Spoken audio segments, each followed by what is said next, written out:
కానీ అసలు నిజానికి పరమేశ్వరాభిషేకమునకు ఒక భక్తుడు వచ్చి సంవత్సరంలో తరించిపోయే అభిషేకం ఎప్పుడు అంటే మార్గశీర్ష మాసంలో వచ్చే ఆర్ద్రా నక్షత్రంలో తెల్లవారుజామున చెయ్యాలి.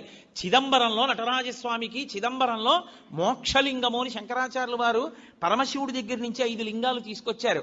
ఆ 5 లింగాల్లో ఒక లింగమే ఇప్పటికీ శృంగేరిలో ఉంది. శృంగేరిలో ఉండి భోగలింగం అన్న పేరుతో అభిషేకం చేయబడుతోంది. కంచిలో ఉన్నది యోగలింగం, చిదంబరంలో ఉన్నది మోక్షలింగం. చిదంబరంలో ఉన్న మోక్షలింగానికి ఆర్ద్రాభిషేకము అని ప్రత్యేకం చేస్తారు. అసలు నిజానికి దానితో కలుపుకుంటూ ప్రతి శివాలయంలో మార్గశీర్ష మాస ఆర్ద్రా నక్షత్రం నాడు తెల్లవారుజామున 3-4 మధ్యలో చెయ్యాలి అభిషేకం.